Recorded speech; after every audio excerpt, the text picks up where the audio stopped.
St. Paul has a rare opportunity. On the 125 acres where the Ford Twin Cities assembly plant used to stand, the city will guide the creation of a brand new neighborhood. A city within a city. A 21st century community, sustainable and livable for people of all ages. To study living examples of such communities, a delegation of local government and business leaders traveled to Europe in March 2015. Thanks in part to the generous support of several sponsors, the 26-member group spent 5 days visiting a total of 10 sites in Germany, Sweden, and Denmark. They came away with fresh inspiration for making the Ford site development a success. Here are some of the key lessons they learned. Big plans for livable places.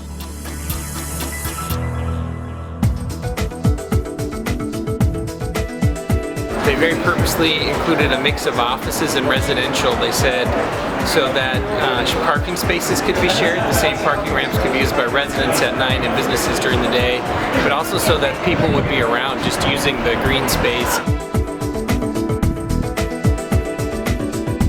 We really need to throw away what we think about in terms of zoning, that you can't put different uses so close together, but the housing and office and the shopping really melds together really well. But it's very different than how we do things, and we should rethink that.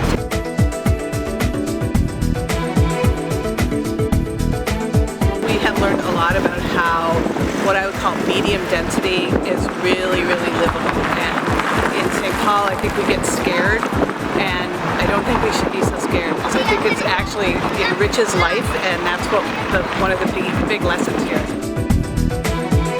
Energy and sustainable design.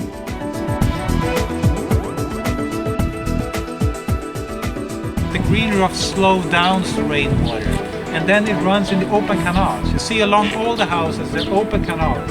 And this actually replaces the underground water system that you would find otherwise for taking care of the rainwater. Design and architecture matter.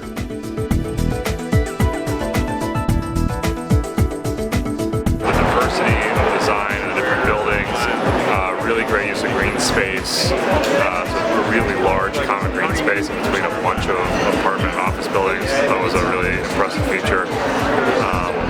And of course the water here is really incredible too, which raises the possibilities of things we can do.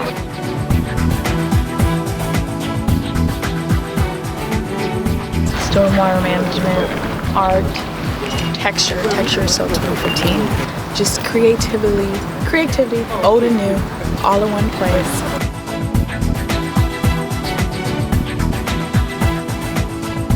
In 2015, we can't do something just to help a certain group of constituents. Or, you can't just be sustainable but it's ugly. Or, you have to get everything right.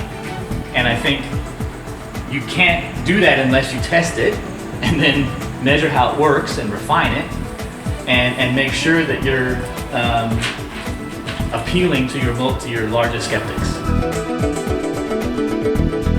Water as a resource.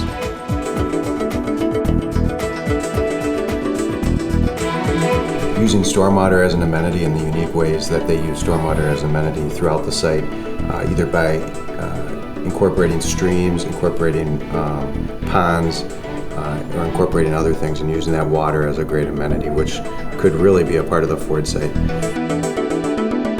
Mixed transportation. And they've built off the transit connection for sure as an important part of bringing workers to and from the site.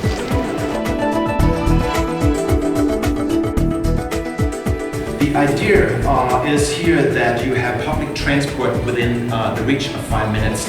So really what's maximized transportation here is bicycle infrastructure as well as soft pedestrians. And the detouring is actually the cars. We accept the cars, of course, but we don't accept the dominance.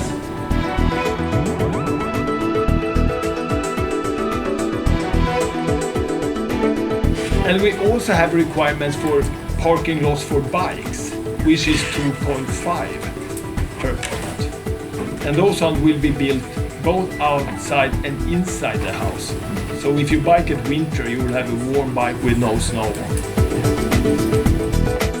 places for people. Spending time is sort of like the best proxy for, do you feel safe? Are you comfortable? Are you going to spend money?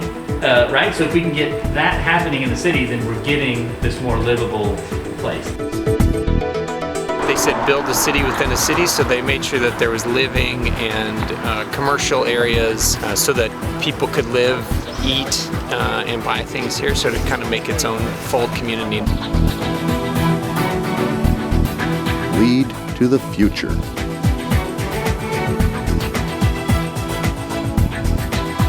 The use of contemporary architecture, using the DNA of the site. So this site is a former military sites, former airplane research site. So using the DNA of the site to advance the site into the 21st century. And I think there's a lesson for us with the Ford site.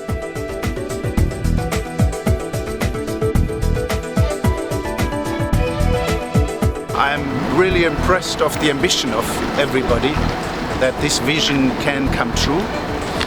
I think there are very important learnings in terms of what this vision could really look like.